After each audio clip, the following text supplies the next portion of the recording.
Hello dear students, कैसे हैं आप लोग। आई होप कि आप लोग बहुत अच्छे होंगे और आपकी प्रिपरेशन भी बहुत अच्छी चल रही होगी।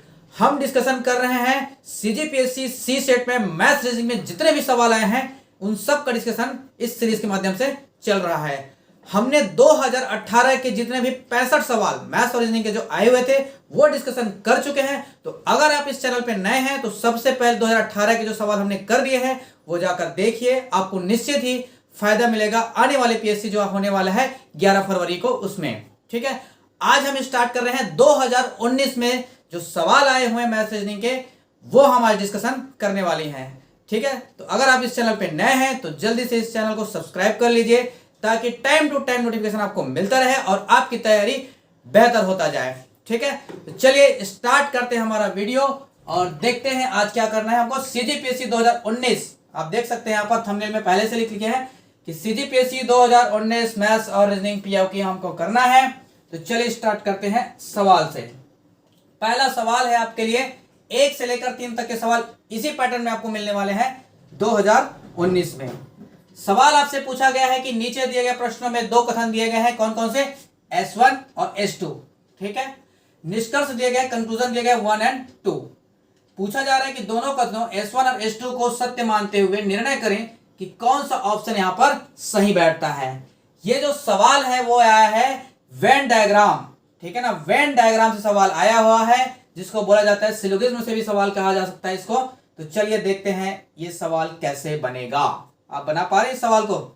देखो, कथन में बोला जा रहा है कि कुछ खिलाड़ी बहादुर हैं। क्या है, कुछ खिलाड़ी बहादुर है। उसके बाद बोला जा रहा है दूसरा कथन, सभी लड़के बहादुर है। तो इसको वेन डायग्राम से हम सवाल को समझते हैं कि क्या आएगा इसका आंसर।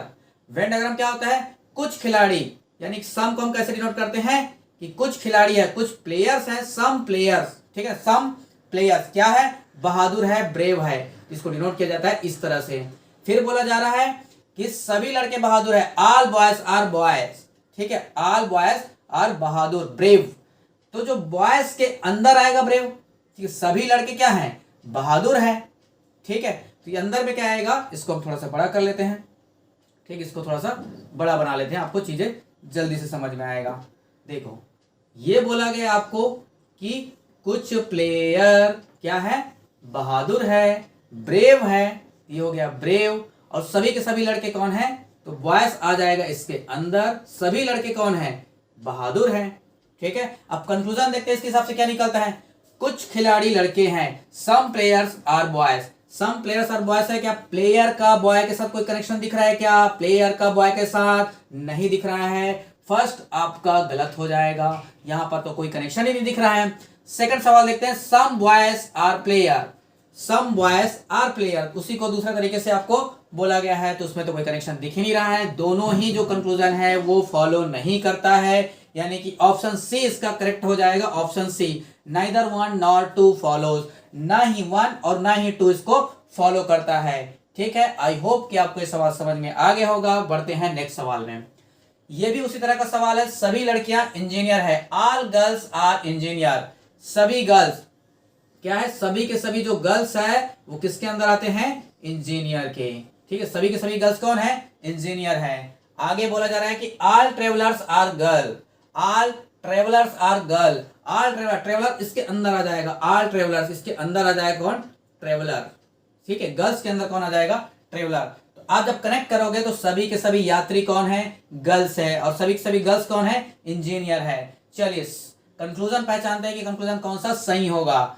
सभी यात्री इंजीनियर है क्या, सभी के सभी ट्रेवलर इंजीनियर में आ रहे हैं क्या। इंजीनियर इतना बड़ा है, उसके अंदर ही तो ट्रेवलर आ रहे हैं, यानी कि पहला वाला आपका करेक्ट है। पहला वाला क्या है, करेक्ट है। सभी लड़कियां यात्री है क्या, सभी लड़कियां यात्री के, तो यात्री के अंदर यानी कि ट्रेवलर के अंदर गर्ल्स आ रहे हैं क्या, ट्रेवलर के अंदर तो कोई नहीं आ रहा है, ट्रेवलर के बाहर गर्ल्स आ रहा है, यानी कि ये ऑप्शन आपका गलत हो जाएगा। क्या है, सभी लड़कियां यात्री होनी चाहिए थी। क्या, सभी यात्री लड़कियां सॉरी सभी लड़कियां क्या होनी चाहिए, यात्री होना चाहिए। ऑल ट्रेवलर्स आर गर्ल्स, ये होना चाहिए था आपका आंसर। लेकिन इसमें तो ट्रेवलर के अंदर तो गर्ल्स नहीं आ रहा है, बल्कि गर्ल्स के अंदर ट्रेवलर आ रहा है, यानी कि सेकंड वाला आपका गलत हो जाएगा। ऑप्शन ए ही इसका करेक्ट आंसर हो जाएगा। ऑप्शन ए, ऑप्शन ए ही इसका क्या करेगा, फॉलो करेगा। Only 1 follows. ठीक है, नेक्स्ट सवाल करते हैं आगे।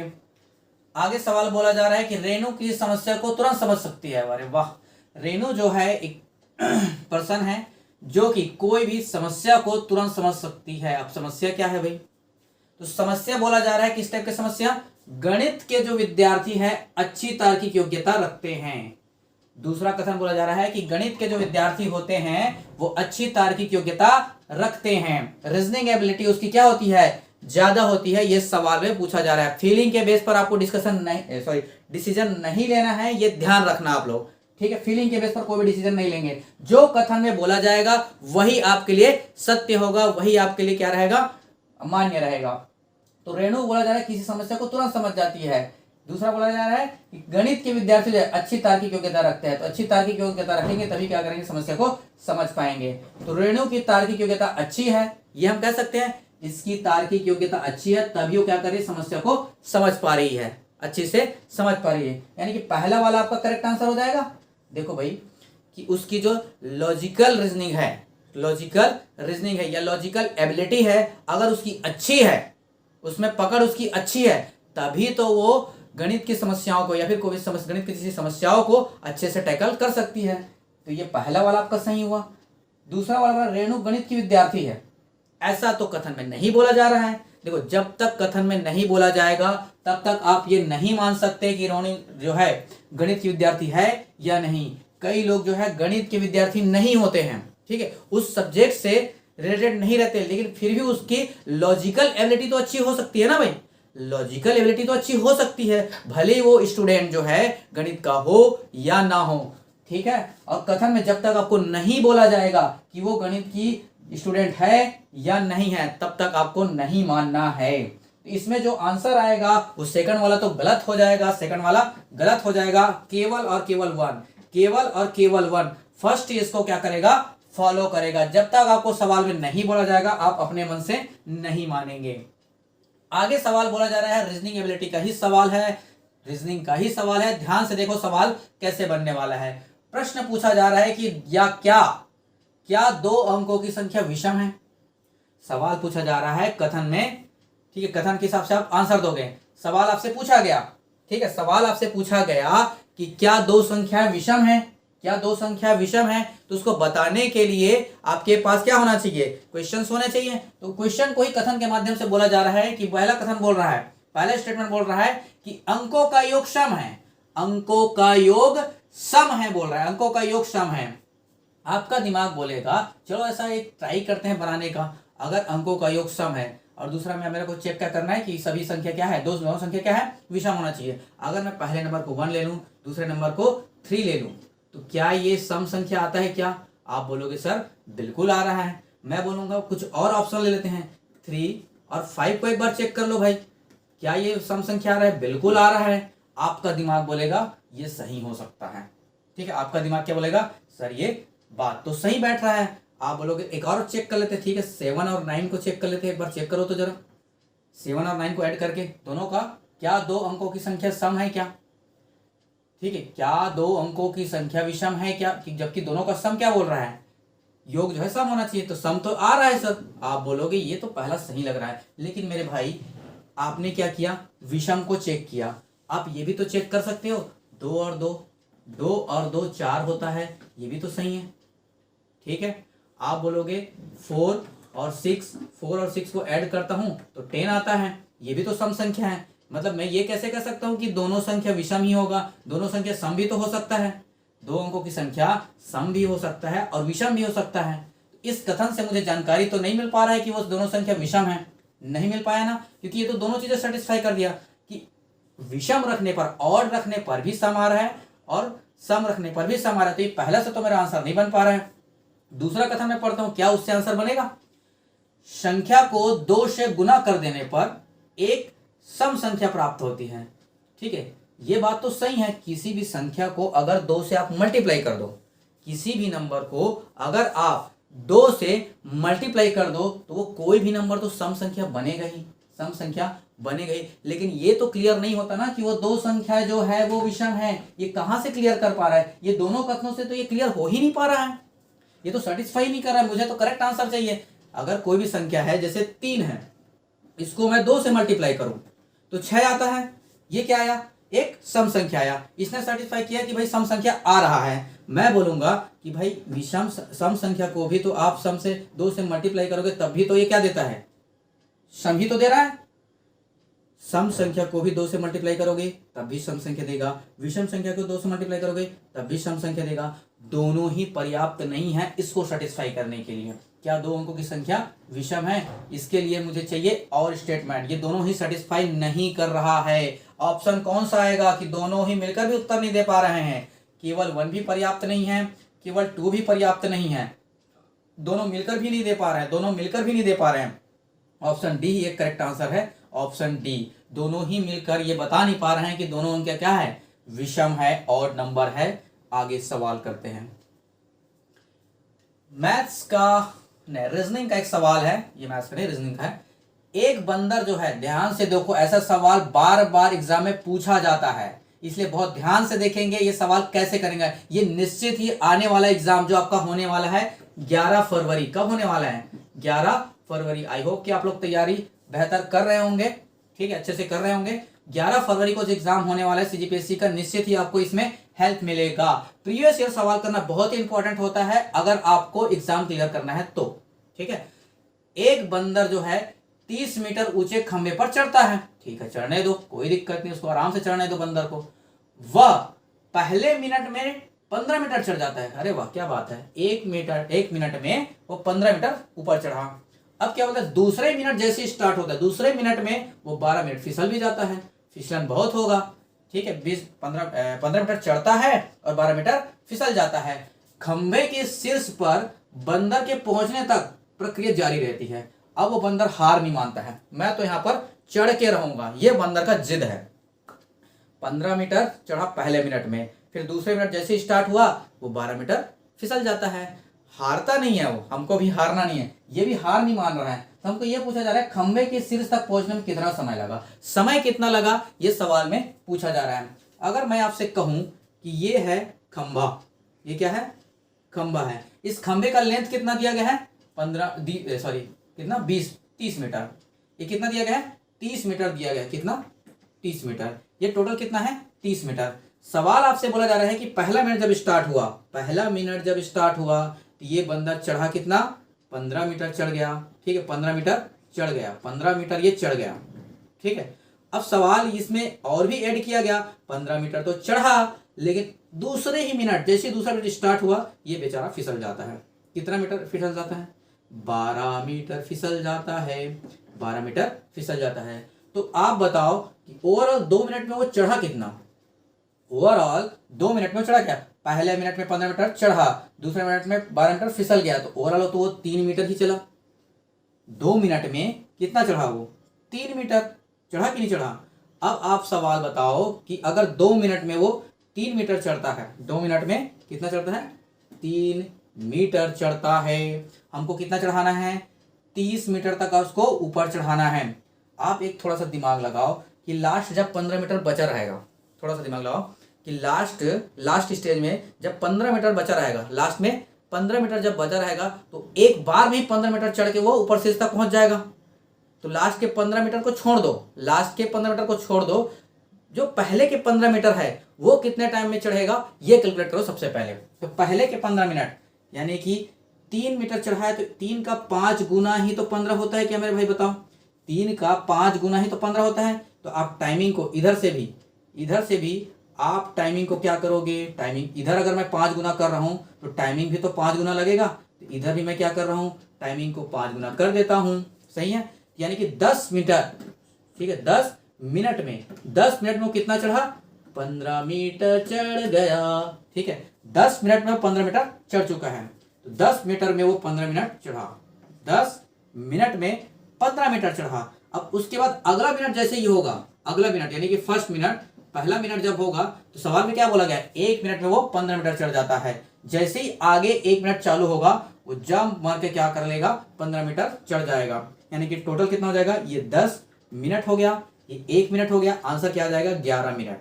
11 मिनट लगेगा उसको क्या करने में, पूरे शीर्ष तक पहुंचने में। क्या सवाल आपको समझ में आया, बहुत ही जबरदस्त सवाल है, ऐसे सवाल आपसे पूछे जाते हैं। टाइम इक्वेंस टेस्ट में सवाल आता है, रीजनिंग का ये सवाल है। समझ में आया? तो लास्ट के 15 मिनट आपको छोड़ देना है, क्योंकि 1 मिनट में वो चढ़ जाएगा, जो बचा रहेगा उसको देखना है कि कितना चढ़ा। समझ में आया? आगे सवाल करते हैं नेक्स्ट। 6 नंबर का सवाल है, ध्यान से देखेंगे, बहुत ही बेहतरीन सवाल है। बोला जा रहा है कि महेश के पास कुछ सेब थे, कितना थे नहीं पता, ठीक है, जितना भी थे उसने आधे सेब सुरेश को दे दिए। ठीक है, उसने बोला कि सुरेश इधर आ, ये आधा सेब तू रख। ठीक है, कोई दिक्कत नहीं था यहां तक। अब किंतु क्या हुआ, सुरेश से एक सेब और वापस ले लिया। सुरेश जब जा रहा था, सुरेश इधर आ, रुक रुक रुक, इधर आ, उसने बोला कि एक सेब वापस दे मेरे को, एक सेब वापस दे, तेरे पास ज्यादा हो रहा है। तो अपने पास ज्यादा करने के लिए क्या किया, एक सेब वापस ले लिया। आधा तो दिया था लेकिन एक सेब वापस ले लिया। ठीक है, इसके बाद गया वो महेश जो है, उसके पास जितने भी सेब थे वो चला गया दिनेश के पास। दिनेश को बोला इधर आ दिनेश, ये आधा सेब तू रख। फिर वो जाने ही वाला था, उसको बोला इधर इधर आ, एक सेब फिर वापस दे, एक सेब दे, फिर एक सेब वापस ले लिया उसने। यही सेम चीज तीसरी बार हरीश के साथ भी किया। हरीश बोला इधर आ, आधा सेब तू रख, लेकिन हाँ एक सेब वापस दे। यही सेम चीज हरीश के साथ दोहराया। बोला अंत में उसके पास उतने ही सेब थे जितने की स्टार्टिंग में थे। लास्ट में ये तीनों चीज दोहराने के बाद उसके बाद उतने ही सेब थे जितना कि वो पहले था। आपको पूछा जा रहा है प्रारंभ में उसके पास कितने सेब थे, ध्यान से बताइए। इस सवाल को बनाने के लिए मैं इस सवाल को थोड़ा सा खिसका लेता हूं। आपको सवाल दिख रहा होगा, दिखने में तो कोई दिक्कत नहीं है। 3 बार दोहराता है। मैं मान लेता हूं कि महेश के पास x सेब है। समझ में आया यहां तक? उसने क्या किया, सुरेश को, ये जो सुरेश है ना, इसको क्या दे दिया गया, x/2 यानी कि आधा सेब दे दिया। तो इस महेश के पास कितना बचा बताओ तो? अगर आधा दिया है तो इसके पास भी तो क्या बचेगा, आधा ही तो बचेगा। सही है। अब सुरेश को बुलाया, बोला कि तुमको आधा दिया, ठीक है, एक सेब वापस दो। तो इससे फिर से क्या लिया, एक सेब वापस ले लिया। तो इसके पास आधा था, एक और लिया तो कितना हो गया, x+1 हो गया। तो टोटल कितना हो गया इसके पास, x/2 + 1। इसको सॉल्व करेंगे कितना हो जाएगा, x+2 / 2। इतना बचेगा कि नहीं? अब महेश के पास इतना बचा है, महेश के पास। ठीक है, ये फिर से जाता है किसके पास, दिनेश के पास। सेम चीज बोलता है, महेश बोलता है दिनेश को, दिनेश को बोलता है दिनेश इधर आ सॉरी, मेरे पास कितना है, x+2 / 2। अभी के डेट में मेरे पास है x+2 / 2 सेब है, इसमें से आधा तू रख। क्या रख, आधा तू रख। ये जो बचा है ना, इसका आधा, अरे यार, इसका आधा क्या रख, तू रख, लेकिन एक और मुझे दे। यही बोला, आधा तू रख, एक और मुझे दे। तो टोटल इसके पास कितना हो गया, ये हो जाएगा 2 दूनी 4, 4 एकम 4, 2 6, यानी कि x+6 / 8। इसको सॉल्व करेंगे कितना जाएगा, x+6 / 8। अब महेश के पास इतना बचा है। अब ये जाता है किसके पास, हरीश के पास जाता है। ठीक है, हरीश को बोलता है हरीश इधर आ, तेरे को सेब देता हूँ। ठीक है, सेब खाने के लिए बहुत अच्छा होता है, हेल्थ के लिए अच्छा रहता है, इधर आ तेरे को सेब दिखाता हूँ। तो बोला कि आधा सेब तू रख, इसका आधा यानी कि x+6 / 8, इसका आधा सेब तू रख। लेकिन एक बात और है, एक सेब वापस दे। तो एक सेब फिर से वापस ले लिया। तो महेश के पास कितना बचा, ये, इसको सॉल्व कर लेते हैं। ये बच जाएगा आपका 8 दूने सॉरी ये 4 होगा ना, कहाँ से 8 हो जाएगा, ये कहाँ से 8 हो जाएगा, देखो ये 2 दूने 4, तो ये 4 रहेगा, तभी तो बोला। ये क्या है, 4, ये क्या है हमारे पास,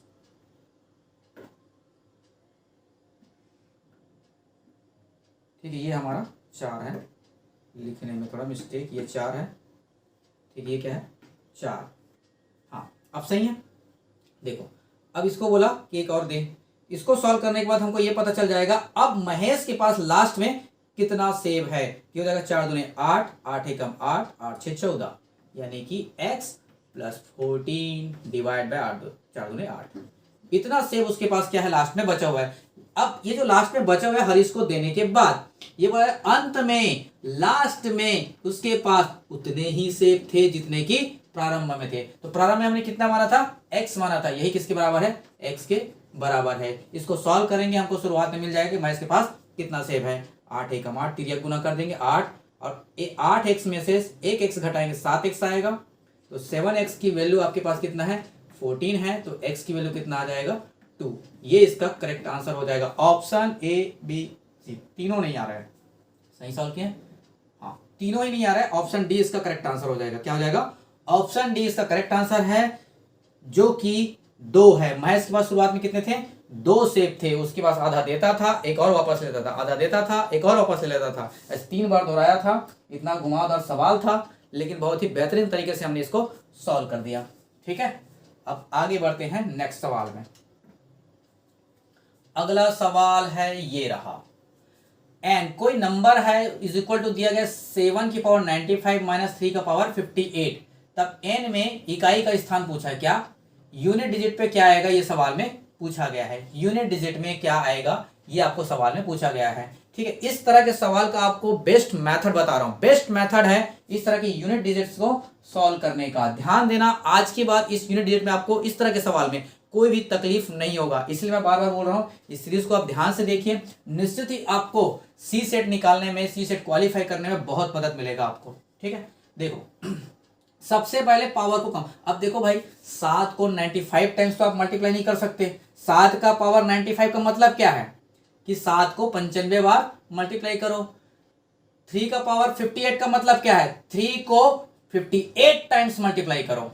इतना तो पॉसिबल नहीं है। तुम्हारा सबसे पहला काम होगा पावर को कम करना, पावर को कम करना, जिससे कि कैलकुलेशन आसान हो सके। तो पहला काम है पावर को कम करेंगे। पावर को कम कैसे करेंगे, हमेशा याद रखना 4 से डिवाइड कर दो। हमेशा याद रखना, ये गोल्डन रूल है, 4 से डिवाइड कर दो। 4 से जैसे ही डिवाइड करोगे पावर छोटा हो जाएगा। और 4 से डिवाइड करने के बाद रिमाइंडर को देखोगे, रिमाइंडर कितना बचा 95 को। इस 95 को अगर मैं 4 से डिवाइड करता हूं, ठीक है, अगर मैं 4 से डिवाइड करता हूं तो मेरे पास रिमाइंडर कितना आएगा, ये हो जाएगा 4 दूनी 8, 4 तिया 12, यानी कि रिमाइंडर कितना आ जाएगा 3। कितना आ गया, रिमाइंडर 3। तो ये 7 का पावर 95 ना हो गए, अब आप लिख सकते हो 7 का पावर 3। क्या लिख सकते हो, 7 का पावर 3। ये रिमाइंडर इसका पावर बन जाएगा, ध्यान में रखना। वैसे ही 3 का पावर 58 है, 3 का पावर 58 है। 58 को 4 से डिवाइड करो, रिमाइंडर लिखो। तो 58 को अगर 4 से डिवाइड करो तो 4 एकम 4, 4 चौक 16, ये 2 आता है। तो 3 का पावर कितना आ जाएगा, 2। अब बताओ, इसको हम सॉल्व नहीं कर पाएंगे भाई। 95 से लेकर हम 3 के पावर में आ गए। अब इसको सॉल्व करना कितना आसान हो गया। 7 का पावर 3, यानी कि 7 का पावर 3 का मतलब क्या होता है, 343। मैं सिर्फ यूनिट डिजिट का काम कर रहा हूं, यूनिट डिजिट का काम करना है। तो 343 में यूनिट क्या है, 3 है, माइनस 3 का स्क्वायर यानी कि 9। अब देखो 3 माइनस 9, 3 माइनस 9, तो गलती से भी 9 में 3 मत घटा देना, आंसर 6 नहीं होगा। आंसर 6 नहीं होगा भाई। ये वाला नंबर बड़ा है, ये वाला नंबर छोटा है। और ये सिर्फ 3 नहीं दिखा रहे, ये सिर्फ 3 नहीं है, ये तो सिर्फ यूनिट प्लेस है। क्या है, सिर्फ और सिर्फ यूनिट प्लेस है। ये क्यों ध्यान नहीं देते हो, ये सिर्फ यूनिट प्लेस है। तो 3 में तो 9 घटेगा नहीं, तो क्या लेगा, उधार लेगा। 13 में से 9 कितना बचेगा, 4। 13 में से 9 घटाएंगे तो क्या आ जाएगा, 4। ये आपका करेक्ट आंसर है, ऑप्शन बी। ऑप्शन बी इसका करेक्ट आंसर हो जाएगा। ठीक है, आई होप ये सवाल आपको समझ में आ गया होगा। अगला सवाल देखते हैं। सुनील ने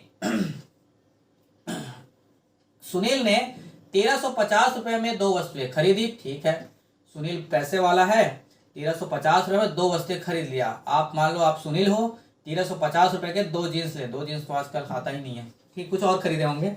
1350 रुपए में 2 वस्तुएं खरीद ली। कैसे खरीदा, उसने एक वस्तु 6% लॉस कर दिया। ठीक है, एक वस्तु खरीदा 6% लॉस पर, बेवकूफ बन गया वो। ठीक है, 6% लॉस पर खरीदा। दूसरे को 7.5% लाभ पर बेच दिया। ठीक है, दूसरे को 7.5% लाभ पर उसने बेच दिया। ठीक है, इस सौदे में ना लाभ हुआ ना हानि हुआ। दोनों वस्तुओं का क्रय मूल्य बताइए। देखो सुनील कितना बेवकूफ इंसान है। ठीक है, इसको मैथ्स वैस तो आता नहीं है, पहली बात तो, क्योंकि इसने हमसे पढ़ा नहीं है। अगर पढ़ लेते तो थोड़ा फायदा हो जाता इसको। इसने क्या किया, 6% लॉस पर बेचा। अब महाबेवकूफ इसने क्या सोचा कि 6% हानि पर मैंने खरीदा है। ठीक है, 6% हानि पर मैंने खरीदा है, 1-2% अगर मैं बढ़ा दूं, ठीक है, 1-2% बढ़ा के मैं बेचूं तो उसको लगा कि मेरे को फायदा हो जाएगा। ठीक है, उसको क्या लगा, मेरे को फायदा हो जाएगा। लेकिन ना ही लाभ हुआ ना ही हानि हुआ। लेकिन एक होशियारी सुनील ने कर दिया। क्या किया, उसने बैलेंस कर दिया। ना उसको प्रॉफिट हो रहा है ना ही उसको लॉस हो रहा है। कम से कम ये काम तो उसने सुनील ने ठीक किया। थोड़ा बहुत तो मैथ्स आता है इसको, चलो थोड़ा बहुत तो आया, ये बात तो है। सवाल को हम सॉल्व करते हैं कि दोनों वस्तुओं का क्रय मूल्य ठीक क्या होगा। देखो इस तरह के जो सवाल है ना, बोला जा रहा है कि एक तरफ तो हानि होता है और दूसरी तरफ क्या बोल रहा है, प्रॉफिट होता है। चाहे आप लॉस कर लो चाहे प्रॉफिट कर लो, तो दो चीजें जब कभी भी आपको दिया रहेगा, दो चीजें जब कभी भी आपको दिया रहेगा, चाहे प्रॉफिट या हो, लॉस हो या प्रॉफिट हो, कोई दिक्कत नहीं है। ओवरऑल आपको जब दिया रहेगा, ओवरऑल जब आपको दिया रहेगा या फिर आप निकाल पाओगे, दो चीजें बोलो, ध्यान से मेरी बातों को सुना करो। दो क्वांटिटीज आपको दिया रहेगा, चाहे प्रॉफिट हो चाहे लॉस हो, चाहे प्रॉफिट दिया हो, चाहे लॉस दिया हो, चाहे प्रॉफिट और लॉस दोनों दिया हो। और अगर आपको ओवरऑल क्या हुआ, या तो आपको सवाल में दे दिया रहे, या आप अगर निकाल पाओगे तो हमेशा आप एलिगेशन रूल लगाओगे। क्या लगाओगे? Allegation rule. ध्यान से देखो, 6% लॉस करता है, 6% लॉस करता है, 6% लॉस करता है ये, ठीक है। 6% क्या करता है? लॉस करता है। ये लॉस लिख लेते हैं। अब प्रॉफिट कितना का कमाता है वो? प्रॉफिट कितने का कमाता है? 7.5 का, 7.5 का। ऐसा भी कर सकते हो आप कि सीधा सीधा अगर आपको ना ही लॉस हो रहा है ना ही प्रॉफिट हो रहा है, ना ही लॉस ना ही प्रॉफिट, तो आप इन दोनों का रेशियो ले सकते हो, इन दोनों का रेशियो ले सकते हो। या फिर आपको बता रहा हूं, जो हमेशा काम आएगा वो है एलिगेशन। एक तरफ क्या हो रहा है? लॉस, एक तरफ क्या हो रहा है? प्रॉफिट। मैं क्या करूंगा? प्रॉफिट और लॉस हो रहा है मतलब जीरो हो रहा है, ओवरऑल तो जीरो ही हुआ, ना ही प्रॉफिट ना ही लॉस, तो ओवरऑल तो जीरो हुआ। समझ में आया? अब क्रॉस में आप माइनस कर दो, 7.5% माइनस 0 करोगे तो यहाँ क्या आएगा? यहाँ क्या है? क्रॉस में करना है, ध्यान रखना। क्रॉस में आपको क्या करना है? प्लस या माइनस कर देना है। तो मैं 7.5 माइनस 0 करूंगा तो ये आएगा, और 0 माइनस 6 करूंगा, 0 माइनस 6, तो 0 माइनस 6 प्लस हो जाएगा, ये हो जाएगा 6%। आएगा कि नहीं आएगा? बताओ, आएगा कि नहीं आएगा? समझ में आया? अब इन दोनों का आप रेशियो ले लो, इन दोनों का आप रेशियो, हमेशा क्या बताएगा? ये रेशियो बताएगा, हमेशा रेशियो। तो आप जब इसको रेशियो लोगे, ये आ जाएगा, डेसिमल को आप इधर ट्रांसफर कर दो, यानी कि 60 और 75, 60 और 75, तो ये हो जाएगा 15 पंचे 75, ठीक है, और 15 चौक 60, ठीक है, 15 चौक 60। तो आपके पास जो रेशियो बन के आता है वो कितने का आता है? 5:4। कितने का आया? 5:4। इसी रेशियो में आपका जो पैसा है वो बटेगा। कितने में खरीदा था? 1350 में। ये बेचारा खरीदा था 1350 में। किस रेशियो में बटने वाला है? 5:4 में। अगर किसी के भी एक किलो, अगर इसकी वैल्यू निकालना हो, देखो ध्यान से, अगर इसकी वैल्यू अगर निकालना हो तो जिसको निकालना है उसको ऊपर रखो, डिवाइड बाय टोटल, 5 और 4 कितना हो जाएगा? 9 हो जाएगा, ठीक है। 9 से इसको काट देंगे, कितने बार में जाएगा? 9 एकम 9, 9 पंचे 45, 150 बार में जाएगा। 15 पंचे 75, 750 रुपए में पहले सामान को खरीदा। इसको खरीदा 750 रुपए में पहले सामान को खरीदा, और दूसरे को कितना में खरीदा? 600। इसको निकालने की क्या जरूरत है? 1350 में आप इसको घटा दोगे, इसका आंसर निकल जाएगा। अगर 4 को निकालते तो 4 को यहाँ लिखते तो 15 चौक 60, 600 आता। ऑप्शन नंबर सी इसका करेक्ट आंसर है। समझ में आया क्या आप लोगों को? ऑप्शन नंबर सी इसका करेक्ट आंसर है। तो ऐसा जब कभी भी रहेगा, आप एलिगेशन रूल से आप इसको सॉल्व कर सकते हो। बहुत ही सरल सवाल था ये। देखो आगे, 999 और 4000 के मध्य दोनों को सम्मिलित करना है, और दोनों का क्या करना है? लेना है, दोनों ही को नंबर को। ऐसे कितने पूर्णांक है जो कि अंक 0, 1, 2, 3, 4 से बनाए जा सकते हैं?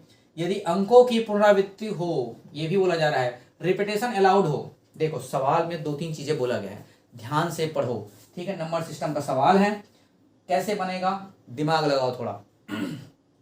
चलो सवाल को सॉल्व करते हैं, सवाल को सॉल्व करते हैं, ठीक है। सवाल को थोड़ा ऊपर ले लेते हैं, हो जाएगा सॉल्व।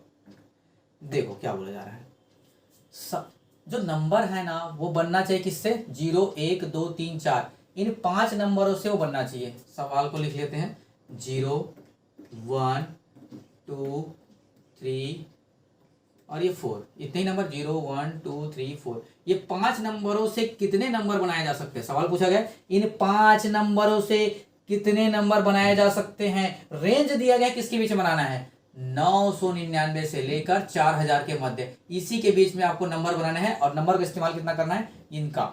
देखो ध्यान से देखो कैसे सवाल को घुमाया जाता है, आपको ध्यान से।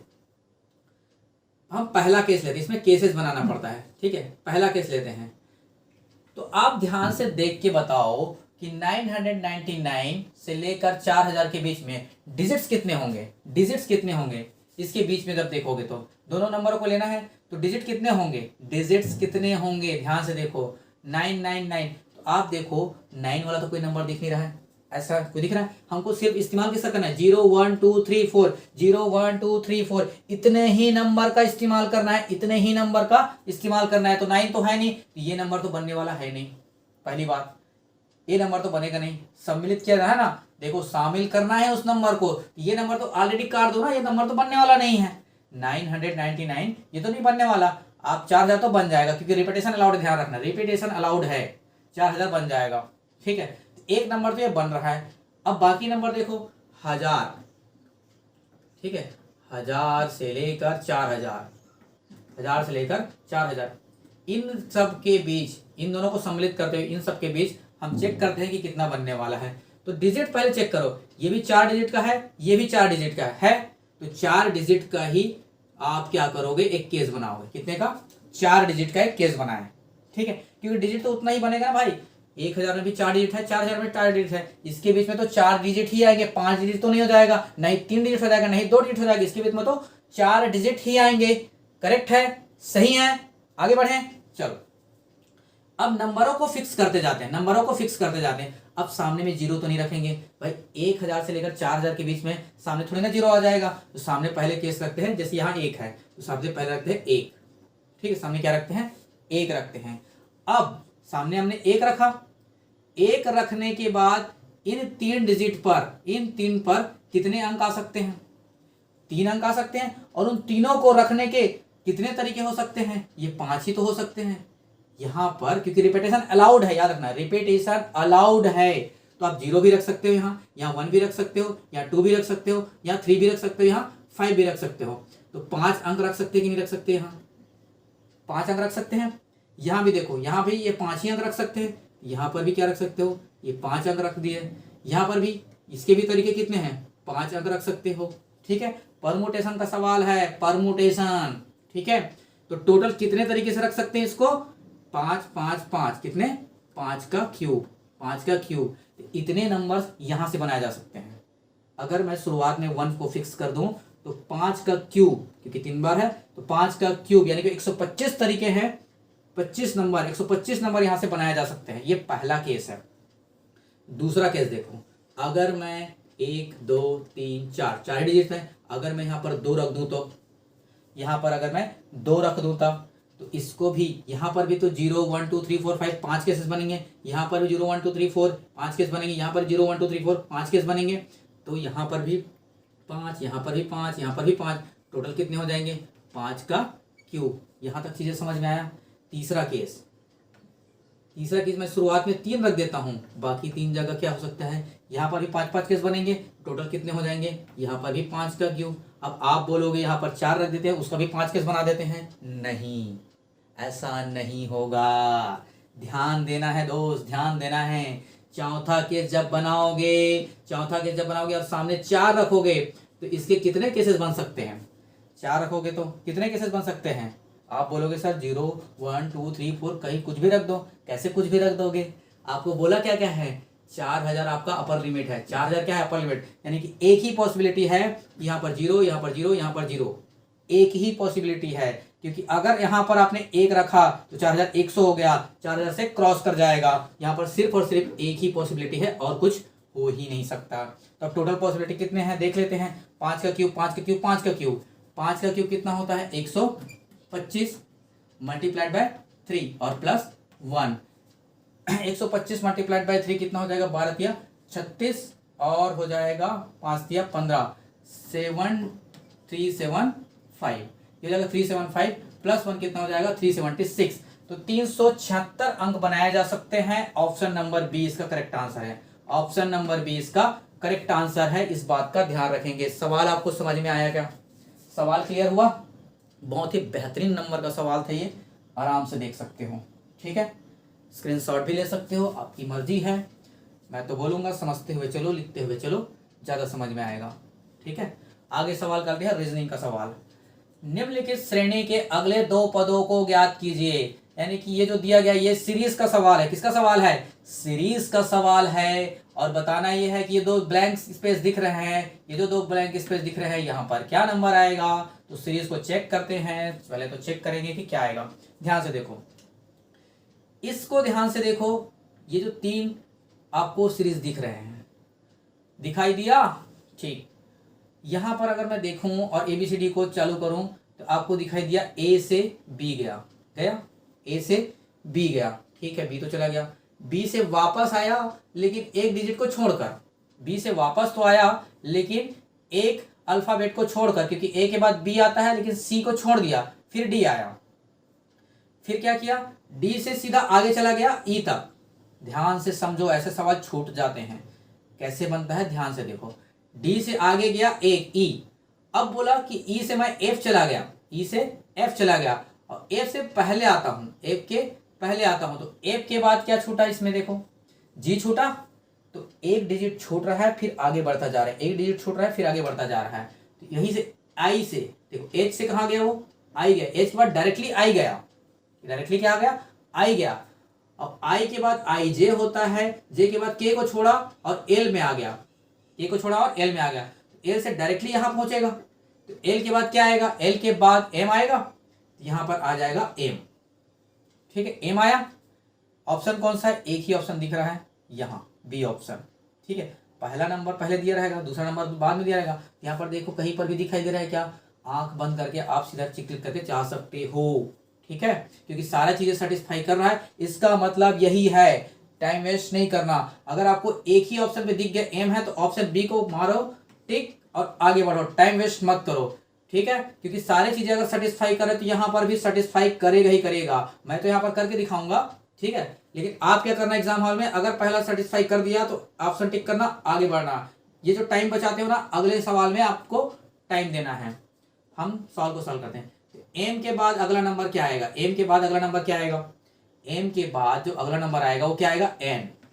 एन से पहले क्या आएगा, फिर एक नंबर छोड़ना है, एन के बाद ओ को छोड़ के पी आएगा, आया कि नहीं आएगा, एम पी एन, सवाल में आया एम पी एन। अगला क्या रहेगा, पी से आगे बढ़ेगा, पी से आगे बढ़ेगा, क्या आएगा, क्यू। क्यू से आगे बढ़ेगा एक और, ठीक है, क्यू से बढ़ेगा आगे और क्यू के बाद कितना आएगा, आर, क्यू आर। इससे एक पहले आएगा लेकिन एक छोड़ेगा, आर के बाद एस को छोड़ेगा और टी लेके आएगा, ठीक है, तो दोनों आए आंसर, ऑप्शन नंबर बी इसका करेक्ट आंसर है। चलो आगे बढ़ते हैं, इतना समय नहीं है इसको सवाल को इतना ज्यादा समय दिया जाए।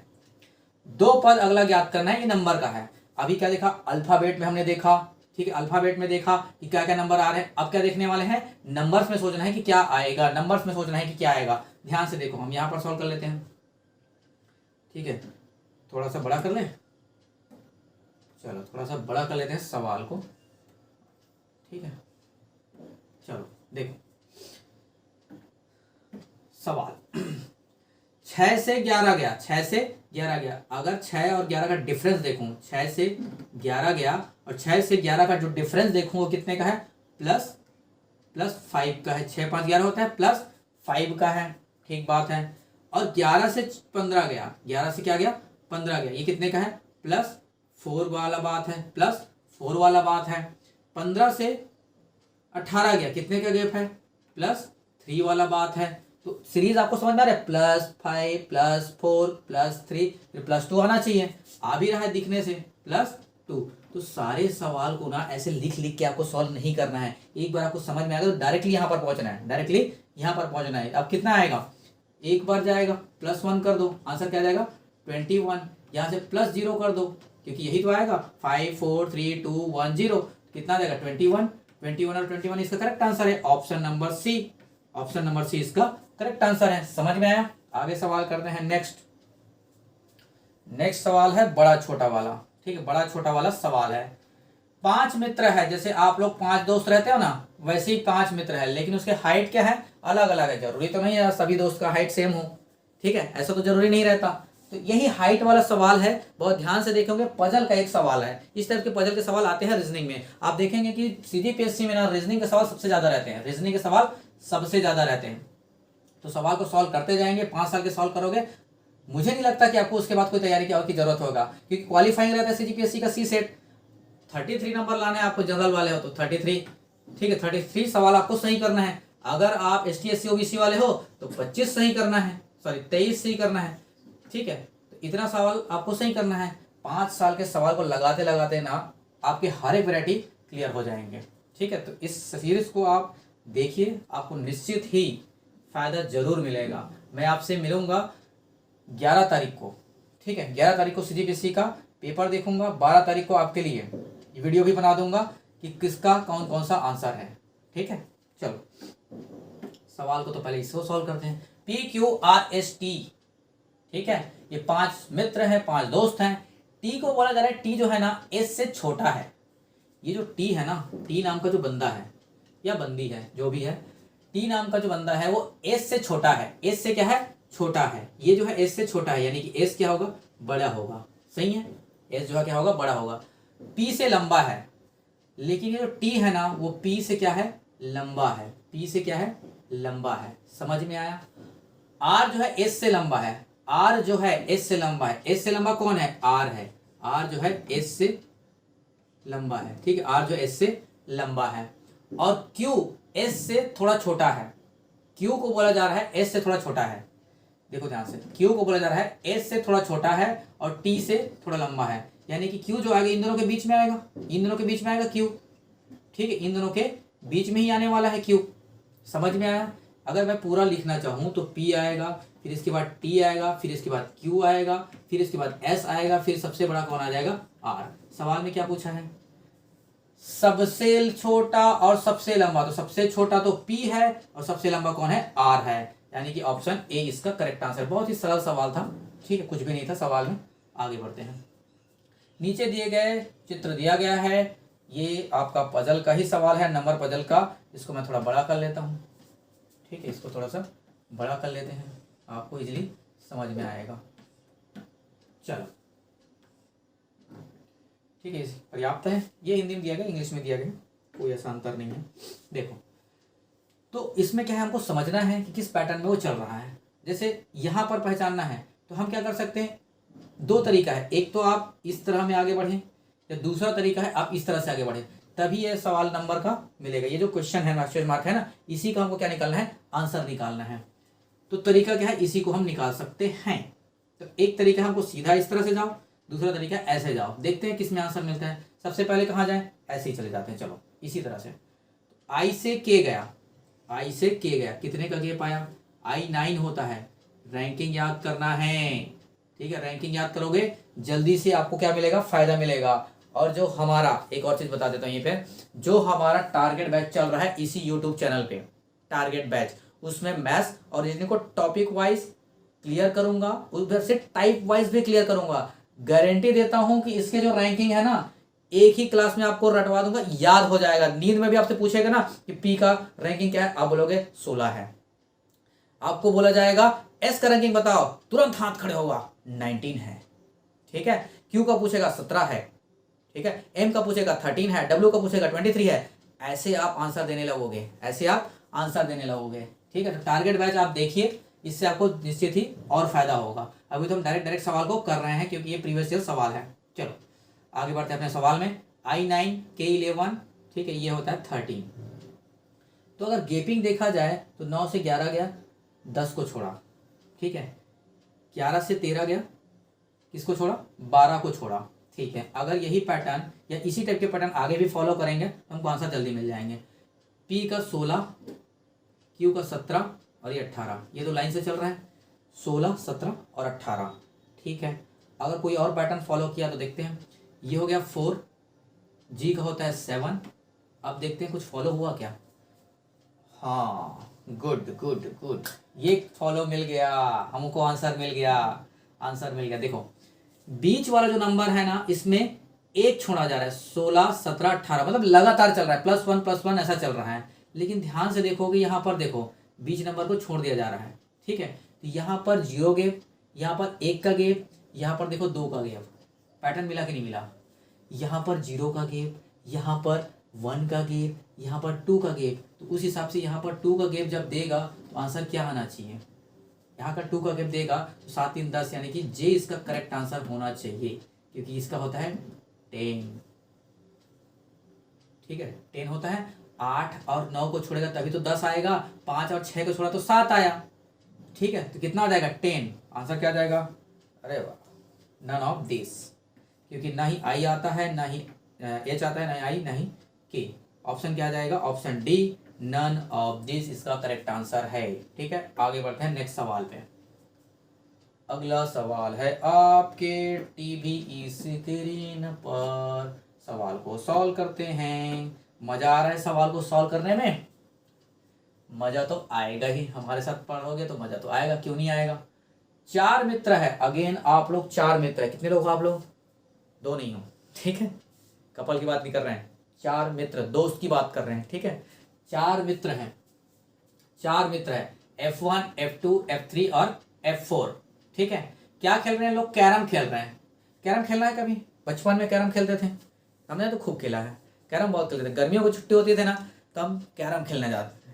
ठीक है, हमारे घर में कैरम नहीं होता था, ठीक है, बाजू पड़ोसी में कैरम खेलने जाते थे, बहुत मज़ा आता था कैरम खेलने में। आई होप कि आप लोग भी इंजॉय किए होंगे आपके बचपन में। ठीक है, हम लोग तो बहुत करते थे, गर्मियों की छुट्टी होती थी, कैरम, ताश, ये सब खेलते थे। ठीक है, उसी से सवाल देखो कैसा पूछा जा रहा है। ठीक है, इजीली आप पहचान दोगे अगर कैरम खेलते हो तो, या कैरम के बारे में जानते हो तो। देखो F4 बोला जा रहा है, F4 नॉर्थ की ओर देख रहा है इसका चेहरा। F4 नाम का जो बंदा है, ठीक है, आप जब कैरम खेलते थे तो उस टाइम पे जो F4 नाम का जो बंदा है ना, वो कहाँ दिखता था? नॉर्थ की ओर दिखता था। आपको एक रामबाण तरीका बता रहा हूं। क्या? रामबाण तरीका बता रहा हूं। जब कभी भी आपको डायरेक्शन का सवाल आएगा, कब? जब कभी भी आपको डायरेक्शन पूछा जाएगा, आपके लिए यही ब्रह्मास्त्र है कि मेरा जो डायरेक्शन है, आप कहीं भी घूमो, कहीं भी जाओ, जैसे कंपास जो होता है ना, नॉर्थ और साउथ को बताता है ना, वैसे ही डायरेक्शन के जितने भी सवाल हैं, जितने भी सवाल बनेंगे, वो सिर्फ और सिर्फ डायरेक्शन को फिक्स रख के बनेंगे। चाहे कुछ भी हो जाए, आपको ये काम नहीं छोड़ना है। नॉर्थ, साउथ, ईस्ट और वेस्ट, यही आपके लिए पत्थर की लकीर है, आप इसको चेंज नहीं करोगे। जब कभी सवाल आएगा, आपको ऐसे ही करना है। तो सवाल आपसे पूछा जा रहा है F4 चेहरा किधर है? चेहरा किधर दिखाई दे रहा है इसका? उत्तर की ओर देख रहा है। भाई वो नॉर्थ की ओर देख रहा है तो बैठा तो होगा साउथ में। आप बताओ कि जब कैरम खेलते हैं तो 4 लोग ऐसा बैठते कि नहीं बैठते? अगर ये बंदा साउथ की ओर बैठेगा तभी तो नॉर्थ को देखेगा, इसका चेहरा नॉर्थ की ओर देखेगा। जब साउथ की ओर बैठेगा तो सवाल समझ में आया? ठीक, आगे। F1 का चेहरा पश्चिम की ओर है, F1 का चेहरा पश्चिम की ओर है, तो बैठेगा किस ओर? बैठेगा किस ओर? अगर वो वेस्ट की ओर देख रहा है तो बैठेगा ईस्ट की ओर। बैठेगा किधर? ईस्ट की ओर। सही है कि गलत? सही है। अब बोल रहा है कि F1 और F2 जो है ना, दोनों सहयोगी हैं। आप जब कैरम खेलते थे या ताश खेलते थे, दोनों एक ही बात है, तो उसमें आपका एक जोड़ेदार रहता था, आपकी जो टीममेट रहते थे। आपके टीममेट यहाँ बैठे हैं ना, तो आपके सामने टीममेट बैठा रहेगा। आप अगर यहाँ बैठे हैं तो आपके सामने कौन होता था? टीममेट रहता था। ठीक है, अगर इधर कोई है, इसका जो टीममेट रहता था किधर रहता? इधर रहता था, इसका टीममेट इधर रहता था। समझ में आया? कैरम खेले हैं ना, वैसे ही सवाल है। तो F1 इधर बैठा है, इसका जो संगी साथी है वो कौन है? F2। इसका संगी साथी कौन हो जाएगा? F3। सवाल समाप्त। इसका पूछ रहा है, बता दो किसका चेहरा साउथ की ओर है? किसका चेहरा साउथ की ओर है? F3 का चेहरा साउथ की ओर है कि नहीं?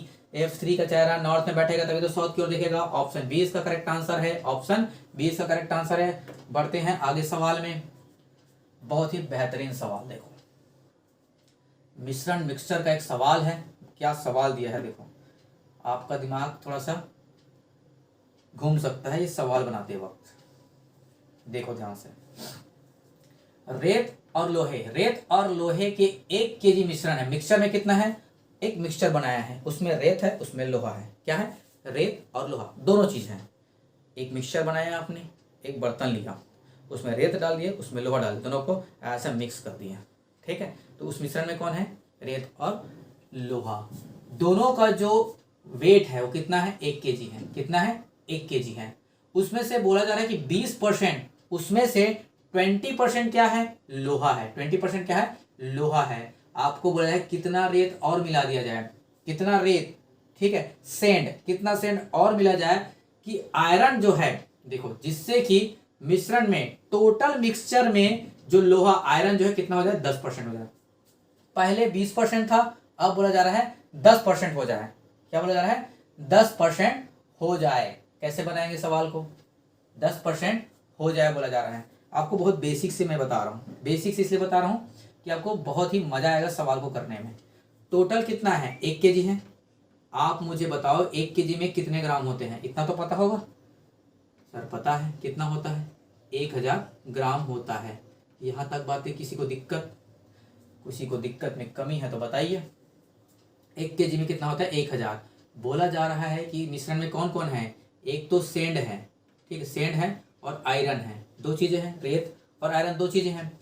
इस 1 kg में यानी कि 1000 ग्राम में से 20% क्या है, लोहा है। अगर 1000 का 20% निकालो तो कितना हो जाएगा, 200 होगा कि नहीं होगा बताओ, 200 होगा ना। तो ये हो गया 200, तो बचा 800 ग्राम, ये क्या होगा, सेंड ही होगा, और कुछ तो नहीं होगा। तो मुझे ये बताओ कि सेंड, कितना सेंड और मिला जाए, कितना रेत और मिला दिया जाए। मैं मान लेता हूं इस 800 में 100 ग्राम कितना मिला लूं, रेत मिला दूं, ठीक है। इतना मिलाने के बाद क्या हो जाता है, जिससे कि मिश्रण में, पूरे मिश्रण में कि 10% क्या हो जाता है, एल्कोहल हो जाता है। एल्कोहल बोलता हूँ, लोहा हो जाता है। ज्यादा क्या है, एल्कोहल का सवाल ज्यादा आता है। अभी दे दिया रेत और लोहे का, तो दिमाग में वही चल रहा है, एल्कोहल, ठीक है। 800 ग्राम प्लस 1, इसमें कितना मिला दिया, इतना मिला दिया गया, ठीक है। जिससे कि मिश्रण में, ठीक, जिससे क्या बोला है, मिश्रण में, तो मिश्रण में बोला जा रहा है कितना हो जाता है, 10% क्या हो जाता है, लोहा, 10% क्या हो जाता है, लोहा। तो मिश्रण में बोला जा रहा है, तो ये तो अभी सिर्फ सेंड है, इसमें अगर आयरन को ऐड करो तो टोटल मिश्रण पहला आएगा, तो प्लस 200। ये जो मिश्रण हो गया, इसका मिश्रण, इसका 10% कौन होगा, इसका 10% कौन होगा, ये टोटल मिश्रण हुआ कि नहीं हुआ, समझ में आ रहा है। मैंने बोला कि रेत अभी कितना है, 800 ग्राम है, रेत कितना है, 800 ग्राम है। तो कितना रेत मिलाया जाए, तो मैं बोला कि भाई एक से अमाउंट में मिला दो, एक से मिला दो। तो टोटल मिक्सचर ने बोला है, ना कि सिर्फ और सिर्फ सेंड की, मिक्सचर में एक से मिलाएंगे तो टोटल कितना हो जाएगा, पहले 1000 थे, 1000 प्लस x हो जाएगा। इतने में से 10% कौन है, आयरन है। तो आयरन कितना हो जाएगा, 200। इसका आंसर कितना आना चाहिए, 200 आना चाहिए। यहाँ से मुझे x की वैल्यू मिल जाएगा, ये टोटल हो गया 1000 प्लस x, ये 10% आएगा डिवाइड बाई 10, यानी कि हो जाएगा 2000। समझ में आया, परसेंटेज सॉल्व नहीं कर सकते, ठीक है, परसेंटेज सॉल्व कर सकते हैं कि नहीं कर सकते भाई, ये परसेंटेज में है, इसको फ्रैक्शन में कन्वर्ट करूंगा, ठीक, इसको फ्रैक्शन में कन्वर्ट करूंगा तो कितना हो जाएगा, 1/10 होगा, 1/10 होगा, ठीक, 1/10। ये 1/10 इधर जाके क्या हो जाएगा, 0 कट कर देगा, खत्म कहानी। अब ये क्या हो गया, 1000 हुआ, ये कितना हो गया, 1000 हुआ। एक्स की वैल्यू कितना मिल गया, एक्स की वैल्यू कितना मिल गया, ये 1000 हुआ, इधर 2000 है, 2000 माइनस 1000 करगा तो 1000 होगा। 1000 का मतलब क्या है, 1 kg। तो आपको सेंड कितना मिलाना होगा, 1 kg मिलाना होगा। ऑप्शन सी इसका करेक्ट आंसर है, ऑप्शन सी इसका करेक्ट आंसर है। समझ में आया कि नहीं आया, आया कि नहीं आया, समझ आवत है कि नहीं आवत है, आवत है, ठीक है। अगला सवाल करते हैं, अगला सवाल करते हैं। ये कहाँ का सवाल, अच्छा एक सवाल मिक्स कर दिए हैं, ठीक है। सवाल में आपसे पूछा जा रहा है, ये 17 नंबर का सवाल है, 15, अच्छा 16 मिस हो गया है क्या, 16 मिस हो गया है। चलो एक काम करते हैं, 16 नंबर का सवाल को सॉल्व करते हैं। यहाँ पर मिस हो गया है, 15 सवाल है, फिर सीधा 17, ये बोल रहा हूँ 17 कहाँ से आ गया। हम यहाँ पर इस सवाल को मिटा देते हैं, ठीक है, ये सवाल तो हम कर लिए हैं, इसको मारते हैं डिलीट, ठीक है, इसको मारते हैं डिलीट और इसको मारते हैं स्क्रैच, ठीक है, इसको कर देते हैं टोटल क्लियर। अब सवाल ले आते हैं जो बीच में छूटा हुआ है, 16 नंबर के सवाल को। 16 नंबर का सवाल ये था, ये आगे सीधा 17 सवाल। चलो ये 16 नंबर का सवाल थोड़ा बड़ा करें, चलो थोड़ा सा बड़ा कर देते हैं, इतना काफ़ी है। चलो मिस हो गया था, लेके आ गया। सवाल में आपसे पूछा जा रहा है 16 नंबर के, किसी पंक्ति में प्रमोद बाएं से 7वां है, लेफ्ट साइड से प्रमोद का स्थान कितना है, 7 है, लेफ्ट साइड से 7 है, और प्रकाश का जो स्थान है राइट साइड से 9th स्थान है। अगर ये दोनों अपनी स्थिति बदल दे, पहले जितना थे उसमें बदल दे, तो प्रमोद लेफ्ट साइड से 11वां हो जाता है। पंक्ति में कुल कितने लोग हैं, सवाल में आपसे पूछा गया है। मैं क्या करूंगा, प्रमोद का स्थान कितना है, 11, और प्रमोद बाएं से कितना है, 7वां, ठीक है ना। तो 11 और 7 कितना हो जाएगा, 11 और 9 कितना हो जाएगा, 11 और 9 20, 20 में एक कम कर दूंगा, 19 इसका करेक्ट आंसर हो जाएगा, 19 इसका करेक्ट आंसर हो जाएगा। समझ में नहीं आया होगा, चलो अब आराम से समझाता हूँ। प्रमोद का, प्रमोद जो है लेफ्ट साइड से कितना में है, 7वां है, 7वां। ये कौन है, प्रमोद, प्रमोद है, ये कौन है भाई, प्रमोद है। राइट साइड से जो प्रकाश वो 9th है। राइट साइड से अगर देखोगे तो ये 9th पोजीशन पे कौन है, सॉरी यहां पर नहीं लिखते हैं, इसको लिखते हैं ऊपर। ये 9th पोजीशन पर कौन है, प्रकाश। ये है प्रकाश, ये है प्रकाश। ठीक है, बोला जा रहा है कि आपस में चेंज कर लेते हैं, यानी कि प्रमोद की जगह प्रकाश चला जाएगा, प्रकाश की जगह प्रमोद आ जाएगा, ऐसा बोला जा रहा है। तो प्रमोद का बोला जा रहा है, प्रमोद बाएं से 11वां है, तो प्रकाश की जगह कौन आएगा, यहाँ पर प्रमोद आ गया है। सपोज करो कि यहाँ पर कौन है, प्रमोद है, कौन है, प्रमोद आ गया है। दोनों आपस में चेंज किए, प्रमोद आ गया है। तो बोला जा रहा है प्रमोद लेफ्ट साइड से क्या है, 11वां स्थान है। अब इसका जो स्थान है वो लेफ्ट साइड से कितना है, 11th पोजीशन पर है। सॉरी, तो ये 11th पोजीशन पर कौन आ गया, प्रमोद है। अब टोटल मुझे निकालना है, इधर से 11वां है, इधर से 9th है, दोनों को क्या करूंगा, ऐड कर दूंगा। तो 11 + 9 कितना हो जाएगा, 20। अब मेरे भाई मुझे बताओ, टोटल 20 नहीं होगा, टोटल 20 नहीं होगा। क्यों नहीं होगा, क्योंकि इस प्रमोद का जो पोजीशन है 2 बार हो गया। इधर से 9th में आपने कैलकुलेट कर लिया, इधर से 11th में कैलकुलेट किया। 2 बार कैलकुलेट किया कि नहीं किया, 2 बार कैलकुलेट किया कि नहीं किए, 2 बार कैलकुलेट कर लिए सर। तो एक बार को माइनस करोगे कि नहीं करोगे, एक बार का माइनस करोगे कि नहीं करोगे। अगर 2 बार कैलकुलेट हो गया तो इधर से भी 11 में कैलकुलेट कर लिए, इधर से 9th में कैलकुलेट कर लिए, 2 बार कैलकुलेट कर लिए, तो एक बार का माइनस करोगे कि नहीं करोगे, करेंगे सर। तो आंसर कितना आएगा, 19 आ जाएगा करेक्ट आंसर। यही तो बताया था आपको। क्या करना है, प्रमोद का पोजीशन देखना है।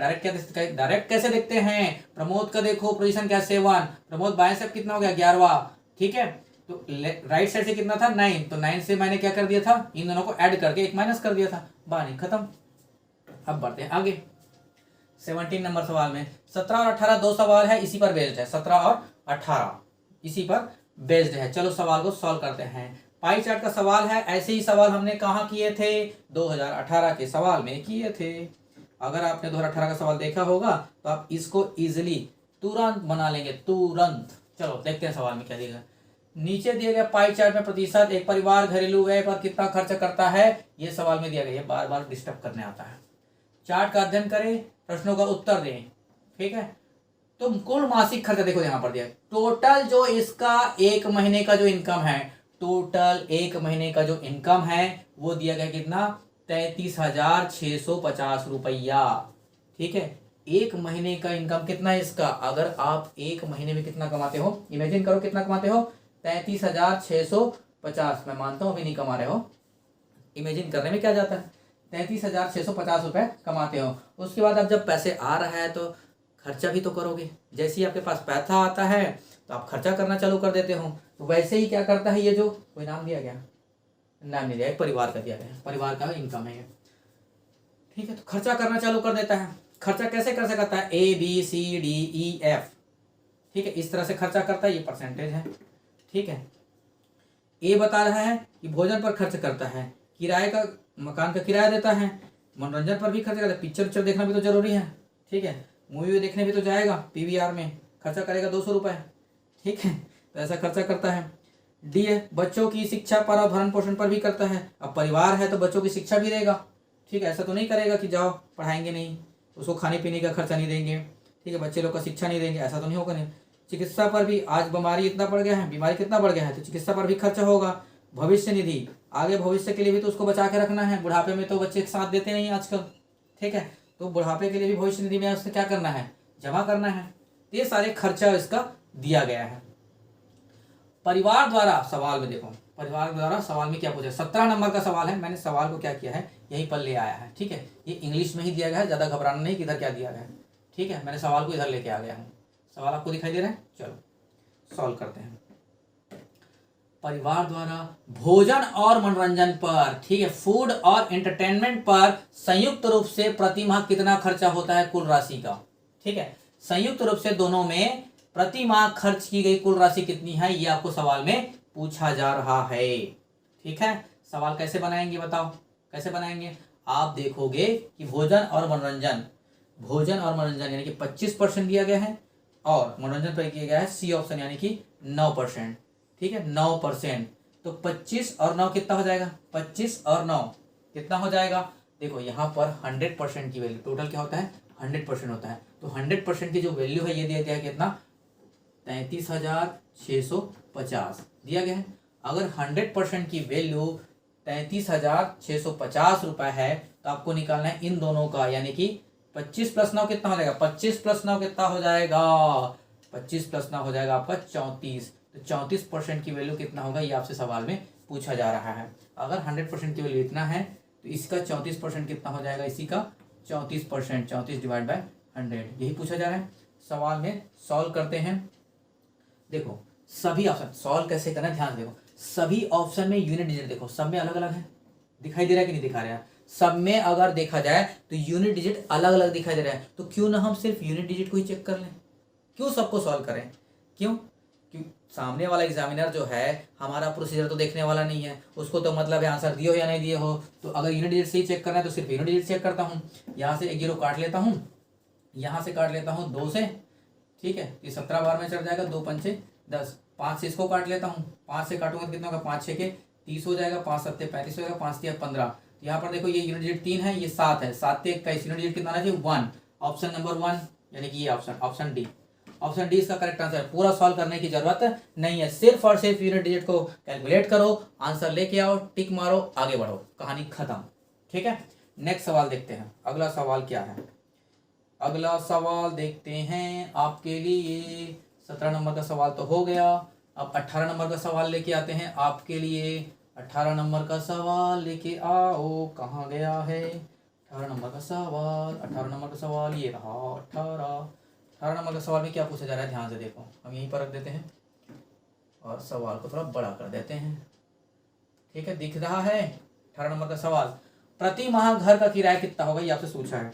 घर का किराया कितना देते हो ये पूछा गया है, घर का किराया कितना देते हो। आप बोलोगे सर घर का किराया कहाँ गया, ये है घर का किराया, बी वाला बता रहा है, यानी कि 18% का वैल्यू निकालना है। आप देखो कि टोटल 100% की वैल्यू कितना है 33,650, यही है टोटल आपका खर्चा कितना है, इनकम कितना है 33,650। आपको निकालना क्या है घर का किराया, जो कि आप 18% खर्च करते हो, इसी का 18% निकाल दो, कितना हो जाएगा 18%। यहाँ पर भी देखो यूनिट अलग अलग है, दिख रहा है यूनिट अलग अलग है, तो सिर्फ यूनिट डिजिट पे काम करेंगे। इसको सॉल्व करके पिछले वाले सवाल में इसको सॉल्व करके कितना आया था, इसको सॉल्व करके आया था 3, ठीक है, ये आया था 9, 9 से कितना आ जाता है 27, 27 में आता है 7, तो आंसर हो जाएगा यूनिट डिजिट 7 होना चाहिए, ऑप्शन सी। ऑप्शन सी इसका करेक्ट आंसर है। समझ में आया कि नहीं आया भाई, इसको तो काट पीट के देख चुके थे, 2 से काटेंगे 2 नहीं 18, और 1 0 से 1 0 तो पहले उड़ा दिए, ये 5 बार में कटेगा, 5 से जब इसको काटेंगे, 5 से जब इसको काटेंगे तो इसका यूनिट डिजिट कितना आया था पिछले सवाल में 3 ही तो आया था, 9 3 27 7। अब एक सवाल को 2 बार थोड़ी ना सॉल्व करेंगे, ठीक है, सवाल आपको समझ में आ गया होगा। आगे सवाल करते हैं 19 नंबर का सवाल। वीडियो बहुत लंबा जा रहा है, 20 सवाल हम लोग आज करेंगे ही करेंगे एनी हाउ। चलो, दी गई श्रृंखला के अगले 2 पद ज्ञात कीजिए। अगला 2 पद निकालना है, जैसे हमने एक सीरीज सॉल्व किया था उसमें भी अगले 2 पद निकाले थे, इसमें भी अगला 2 पद निकालना है। ध्यान से देखो कैसे बनाएंगे। इस सवाल को थोड़ा सा बड़ा कर लेता हूँ जिससे आपको अच्छे से दिखाई दे। एक सवाल हिंदी इंग्लिश दोनों में रखने पे हो सकता है थोड़ा छोटा दिख रहा हो, एक सवाल लगता है, ठीक है। आगे 2 पद क्या होगा ये आपको सवाल में पूछा गया है। क्या आपको सवाल समझ में आ रहा है? अभी तक के जितने भी हमने सवाल किए क्लियर हो रहा है? ठीक है, ये सारे सवाल आपको CGPSC जो प्री का एग्जाम होने वाला है 11 फरवरी को, ऐसे सवाल आपको दिखेंगे। सवाल देखो क्या है। सबसे पहले क्या देखना है कि कैसे कैसे गैपिंग में बढ़ रहा है, तो देखते हैं। Z से S गया, ठीक है, Z से S गया तो कितना कम हुआ? अगर आपको रैंकिंग याद है तुरंत बता दोगे। Z से S गया यानी कि 26 से 19, 26 में क्या घटाएं कि 19 आ जाए, तो आप बोलोगे सर 7 माइनस का 7 करते हैं तो आ जाता है। आप बोलोगे S से W गए, S से W गए, ये होता है 19, ठीक, ये होता है 19, 19 से 23 गए तो +4 करोगे तो आपका आंसर आ जाएगा, +4 करोगे तो ठीक है। अब यहाँ से गए O, तो W से जाओगे O, W से O जाओगे, ये होता है 23 और ये होता है 15, तो हो जाएगा -6 करोगे, -6 करोगे आपका आंसर आ जाएगा। आगे O से T गए यानी कि 15 से 20 जा रहे हो तो ये जा रहा है +5, इतने से आपको समझ में आ जाना चाहिए कि -7 से -6 गए, फिर -5 जाएंगे और ये बढ़ता जा रहा है। देख लो ध्यान से, ये कितना जाएगा सॉरी, टी से के गए तो 20 होता है, ये 11 होता है, रैंकिंग याद रखेंगे, 20 होता है 11 होता है, तो 20 से 11 कितना हो जाएगा, 20 से 11 कितना हो जाएगा, ये होता है 20 और के होता है 11, कितना हो जाएगा मेरे भाई बताओ तो, ये 20 और 11 माइनस का 9, ये कैसे गड़बड़ हो गया। ओके, अब देखो के से क्यू गया, तो के से क्यू जाने में क्या दिक्कत है इसको कि ये 11 होता है और क्यू होता है 17, तो कितना हो जाएगा +7, कुछ गड़बड़ हुआ क्या, यहाँ से 6 था, यहाँ से 15 से 20 तो ठीक है, +5 करेंगे तभी आएगा। टी से के जाएंगे तो टी से के जाने पर ये होता है 20 और 20 के का 11 होता है, तो -9 करेंगे तभी तो आएगा। ठीक है, यहाँ तक तो कोई दिक्कत नहीं है। यहाँ पर देखो तो एक बार, ये 23 होता है, 23 से ये कितना आएगा 15, अच्छा 8 आएगा, सॉरी यहाँ पर आएगा -8, तभी तो बोल रहा हूँ कैसे कैसे हो रहा है। के से क्यू गए, के का होता है 11 और ये होता है 17, तो ये आ जाएगा +6। कहाँ गड़बड़ हो रहा था, यहाँ गड़बड़ हो रहा था। ठीक है, ध्यान से करेंगे, यहाँ पर ये गड़बड़ हो रहा था, गड़बड़ होने से समझ में आ जाता है कि गड़बड़ हो रहा है, क्योंकि कैसे सीरीज में नहीं जाएगा, -7 -8 फिर -9 फिर आएगा, देखना डेफिनेटली -10 आएगा। -10 आने के बाद डेफिनेटली ये प्लस का 5 6 ये 7 आएगा। ठीक है, तो आप देख सकते हो G+7 करेंगे, यानी कि 7 में से 7 घटाएंगे, जोड़ेंगे, कितना हो जाएगा 14 किसका होता है n का, ऑप्शन दोनों में से कोई भी हो सकता है, आगे और चेक करेंगे। 14 में से क्या करोगे, -11, ठीक है, -11 करूंगा तो 3 आएगा, यानी कि 2 आंसर मिल गया, 14 और 3, ये होता है सी का, ये होता है एन का, ऑप्शन क्या हो जाएगा एनसी मतलब कि ऑप्शन ए ऑप्शन करेक्ट है, ए ऑप्शन आपका करेक्ट है, एन और सी। तो सीरीज आपको समझ में आ जाता है, जैसे आपको सीरीज समझ में आ गया ना, तो आप सबको सॉल्व मत करते रहो, सबको सॉल्व नहीं करना है, सीरीज समझ में आएगा, सीधा आगे बढ़ो, कहां पर अगला वाला नंबर आएगा सॉल्व करेंगे। आगे सवाल देखते हैं, ये वाला तो हो गया। कोडिंग डिकोडिंग का सवाल है, ठीक है, कोडिंग डिकोडिंग का सवाल है, थोड़ा सा बड़ा कर लेते हैं सवाल को। ठीक है, चलो ध्यान से देखो सवाल कैसे सॉल्व होगा। If Hindu is coded this, यार ये तो बहुत लल्लू टाइप का सवाल है, ये तो सब बना ही लेंगे। मेन को कोड किया जाता है इससे, इंडियन का कोड क्या होगा ये पूछा गया है। जब कभी भी 2 कोड दिया गया और तीसरे का पूछा गया हो ना, तो ये जो कोडिंग रहता है ना वही रैंकिंग रहता है। जैसे आई का कोड निकालना है मुझे, आई का कोड क्या हो जाएगा, यहाँ से मिल जाएगा, सेकंड नंबर का क्या है 1 है, ये 1 आ गया। एन का कोड क्या हो जाएगा, एन का कोड हो जाएगा, कहाँ से मिलेगा, एन का कोड यहाँ से मिल जाएगा, तीसरे नंबर का यानी कि 2। फिर डी का कोड क्या मिल जाएगा, ऑप्शन मिल रहा है क्या, ये ऑप्शन नहीं हो सकता। अगला देखते हैं, डी का कोड यहीं से मिल जाएगा, डी का कोड हो जाएगा 5, ऑप्शन मिल रहा है क्या, ऑप्शन, ये वाला ऑप्शन नहीं हो सकता, 2 ऑप्शन और बचे, एक निकालेंगे मिल जाएगा।